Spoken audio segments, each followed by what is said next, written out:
Hi there! It's a lovely spring day, and today we are going to read Chapter 3 of Skating Around the Law. I'm guessing if you're here, you've listened to 1 and 2 already, but if not, never fear. In the first chapter, our heroine has gone back to her hometown and is looking to sell the roller rink she inherited from her mother, only she found a dead body headfirst in a roller rink toilet at the end of the chapter. And in Chapter 2, she's starting to realize that if she wants to get back to her life in Chicago as she knew it, she might have to solve this murder herself. I will tell you that Chapter 3, which is today's chapter, is the source of perhaps the lengthiest and most memorable email I've ever gotten, which is saying something because I've received a lot of email in my time, but I've never forgotten this one, and I'll tell you about it when I'm done reading. Chapter 3. I padded to the bathroom the next morning with a blinding headache, no doubt caused by the beer I'd consumed. The alcohol was probably also to blame for the strange dreams I remember having. Or maybe it was the memory of finding Mac's body that had me hearing sounds in the dark. I found myself jumping at creaking and banging all night long. Pop's medicine cabinet was a mini pharmacy. I popped the lid on a bottle of aspirin and took 4 of them. Looking down at the counter, I noticed 2 glasses sitting on there. They both contained a set of teeth.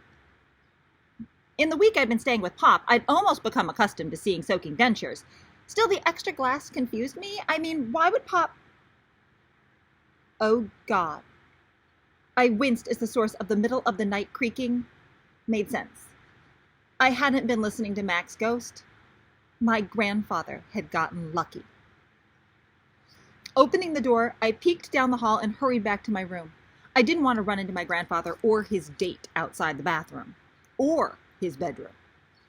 I got dressed and sprinted down the stairs just as my grandfather was coming up, wearing his bathrobe, balancing 2 steaming mugs. Coffee's ready in the kitchen. I made a full pot, seeing as how I was up so late last night. My grandfather gave me a toothless grin. Good luck on that open house today. Let me know how it goes. Seeing him toothless always made my stomach feel a little squishy, but knowing a second dentureless person was upstairs sitting in bed made me want to faint. I choked out, "Thanks, Pop," and flew into the kitchen, grabbed my purse, and bolted out the door. It's not like I begrudged my grandfather some action. I just didn't want to be under the same roof where it was happening. Some things were not meant to be shared. Now that I'd gotten out of the house, I had no idea what to do with myself. The rink wouldn't open for 3 hours. The sheriff didn't think closing the place down was necessary. He didn't want to scare the citizens by taking away their favorite pastime.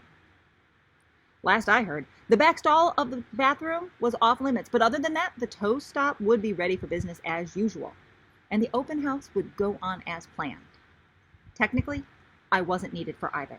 George had a key and was used to teaching lessons unsupervised.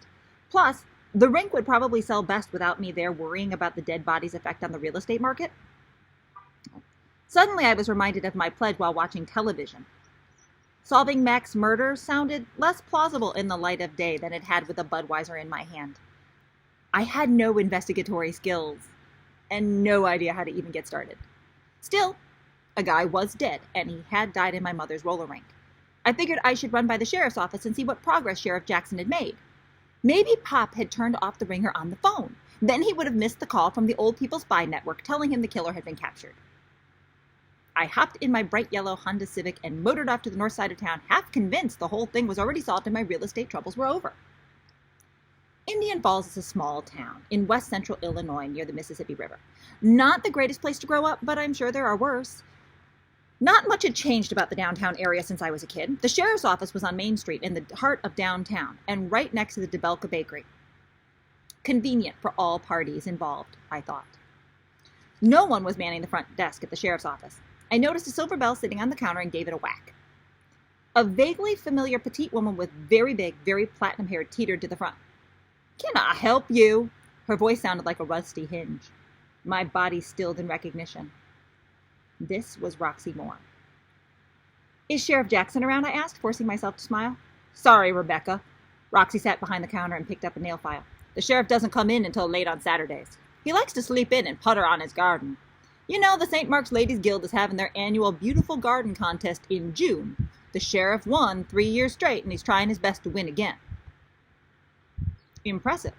but not exactly the credentials I was looking for in my law enforcement team.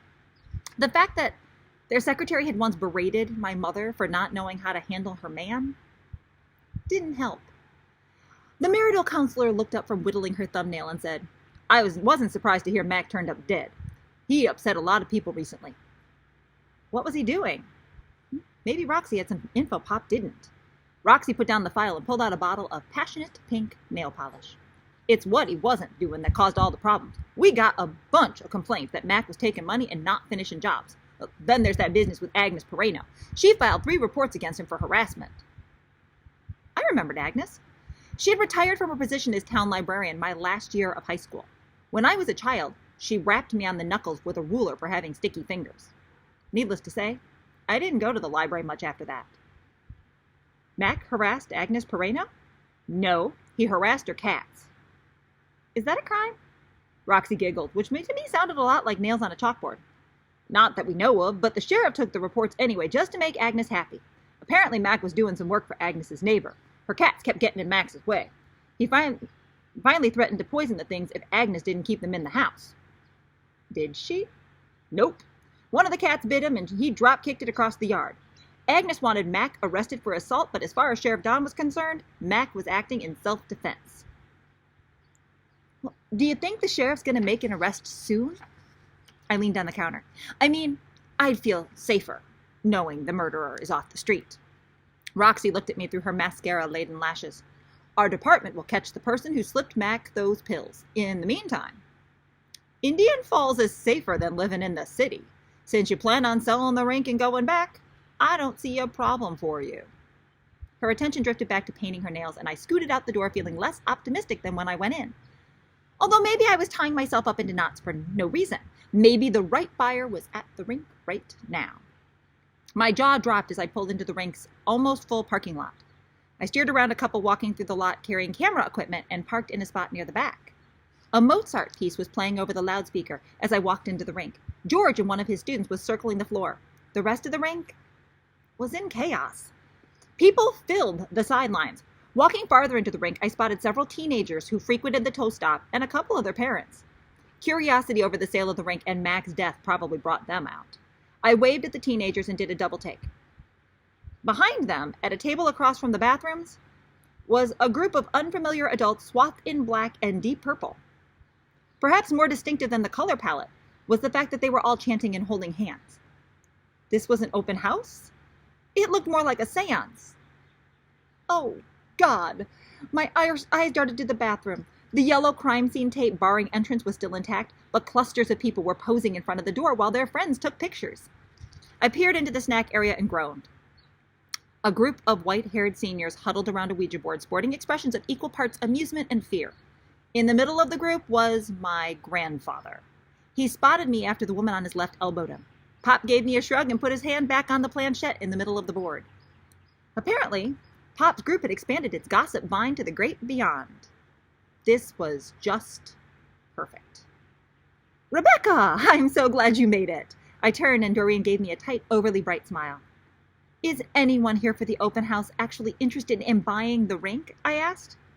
Well, Doreen glanced around the place and pointed to a man in a suit who was currently crawling around the edge of the rink on all fours. Well, that individual might be interested in opening a museum on the premises, but I think he's looking to rent only. A museum? Like, no one comes to Indian Falls unless they had to. What kind of museum? A paranormal one. If he makes an offer, he plans on having psychic readings and a seance. I blinked. To Doreen's credit, she had managed to break the news with a straight face. If nothing else, she was professional. I swallowed hard. Are you kidding? She shook her champagne-colored coif. Is there anyone actually interested in owning a roller rink? Her lips pursed. She scoped out the room. Not today. I figured it would be a hard sell considering the specialty nature of the business, but I thought I had 1 or 2 potential buyers lined up. Both of them called this morning to say they weren't interested. At least not until some time passes. They don't want to be associated with death, or worse yet, murder. Death and murder weren't at the top of my list either. Unfortunately, I was stuck with them until the sheriff solved the crime and I sold the rink. What do you think I should do? I asked. I hate to think of this place turning into a museum for the dead. But that's the only offer I see us getting for a while. It's not my place to tell you whether to turn it down. Maybe not, but I could see that she wanted to, and to be honest, while the rent on my apartment was almost due, that wasn't as important to me as the fact that Mom loved her roller rink. While I didn't want to run the rink myself, I wanted to find a buyer who would keep Mom's dream alive. Turn 'em down, I sighed as a flashbulb went off in my face to commemorate the moment. And anyone else who's not interested in owning a roller rink. Doreen's eyes twinkled behind her rhinestone rims. It could take a long time for the sheriff to put Mac's death to rest. Things don't move as quick around here as they do in the city. I know, I assured her. Just do the best you can. And could you get those people out of here? George looked like he's about to go into cardiac arrest. Leaving Doreen to deal with the fallout, I slid my stifling car and cranked the air to Arctic. Now what? A frightening vision of the rest of my life trapped in this town flashed before me. I didn't relish the idea of handing out skates and rentals and running into Pop's dates for the rest of my life. Laying my head against the steering wheel, I considered my options. There was only one. The case needed to be closed and fast. Otherwise, my life was going to resemble a country western song. Too bad the sheriff's department didn't seem to function at a speed above Mosey. But I did. Between Pop's information network and visiting Roxy's House of Nails, I now had a list of potential suspects. Agnes Pereno, Lionel Franklin, and Annette Zakowski. Since Sheriff Jackson was busy pruning his daisies, paying them a visit probably wouldn't hurt. Someone should, right? As my car chugged through the downtown area, I spotted several familiar faces. A woman coming out of the Lutheran church looked familiar, and I waved as I sat at a stoplight. Instead of giving me a typical Indian Falls smile, though, the woman hurried around the corner, her eyes filled with fear. The light changed, and I continued down the street with the weird feeling that the woman thought I had something to do with Mac's death. Just one more fun problem to deal with, I thought, as I parallel parked my car down the block. Getting out, I prepared myself to interview my first potential murder suspect, and my godmother, Annette Zakowski. Annette ran the town's only beauty salon, Sheer Highlights. She'd opened it when I was in high school. Today, the salon was filled with women getting their hair set and colored in time for Sunday morning services. Several of them jumped as I opened the door. Clearly, they were spooked about a murder taking place in Indian Falls. Still, that wasn't enough to keep them from their weekly beauty ritual. I spotted Annette in the back clipping a little girl's blonde hair. Annette and I were a lot alike physically. She was thin, about average height, and had large quantities of hair, which today she wore pulled back at the nape of her neck. Hers was dark brown, where mine was red. Annette's blue eyes were crinkled in perpetual laughter, and her smile never failed to lift everyone's spirits. The minute she looked up from her work, she smiled and waved me forward. I strolled down the aisle, trying to ignore several sets of eyes widening as I passed. My shoulders tensed, and I took a deep breath. Being stared at by gossips in this town hadn't gotten any easier in the past decade. Annette's scissors didn't stop snipping as she shot me a large smile. "How are you doing, Rebecca? Did you come by for the haircut I promised you?" A year after my mother's funeral, Annette suggested I get a makeover to assist me through the sadness. When I turned her down, she helped me consume the better part of 3 bottles of wine and tucked me in when I passed out. I shook my head.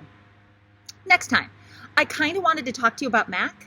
Blow dryers all around me went silent. Annette just raised a perfectly plucked eyebrow. "I heard about what happened to him yesterday. It's awful." I leaned forward and lowered my voice. "Pop said the 2 of you had an argument." "What was it about?" She sighed.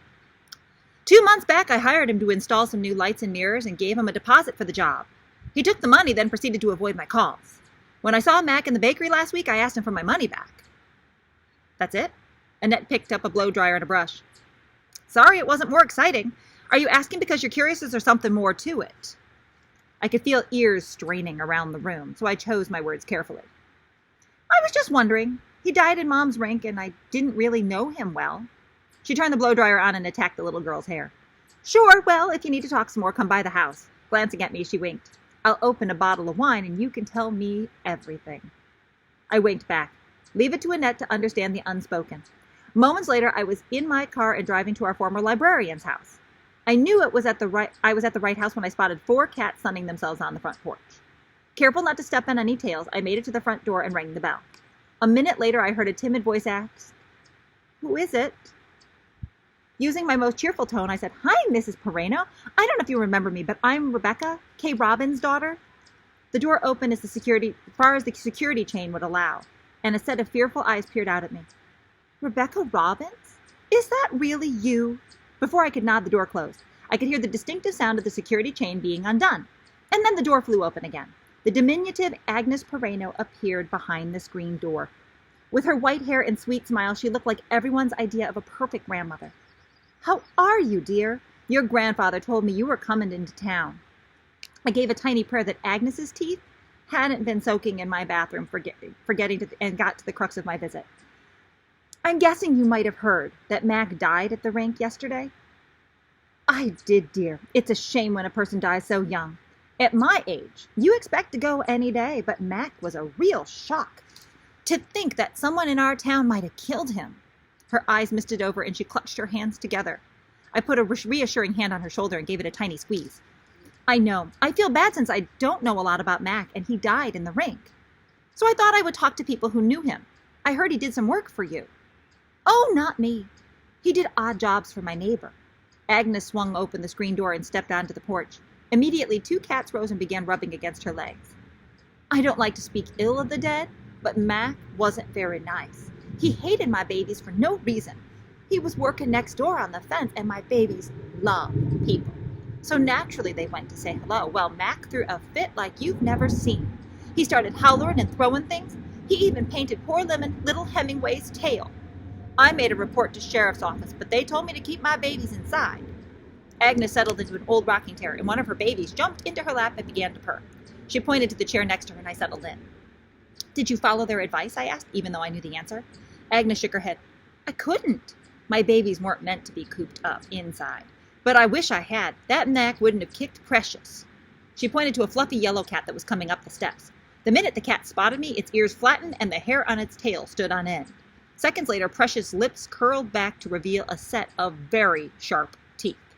For a moment, I wondered what Mrs. Pereno needed with a security chain. Cujo didn't have a thing on Precious. Was that the last time you saw Mac? Agnes stroked a cat's back and tilted her head to the side. I think so. Mac avoided me after that. I'm guessing the sheriff finally told him to leave me and my babies alone. She leaned forward and gave me a sly look. Sheriff Jackson and I dated when we were younger. I thanked Agnes for her information and got up to leave. Precious hissed and pulled back into a crouch, making me step backwards. Stop that, Precious! Agnes's voice took on the authoritative tone I remembered from my library days. Don't mind Precious. She gets a little cranky if she doesn't get her medication on schedule. Precious stopped hissing and gave me a flat stare. If it makes her happy, you should probably give it to her, I said. It would probably make the rest of the neighborhood happy as well. Who knows how many children Precious might eat without drugs. I will, dear, she assured me. Thank you for stopping by. I like having visitors. I said goodbye to Agnes and Precious. Hurrying to my car, I scratched Agnes off my list of suspects. The woman might be a little batty about her cats, but she was harmless. Turning the key, I headed off for the next potential murdering maniac on my list. Dr. Lionel Franklin's veterinary clinic and farm was located about 15 miles north of town.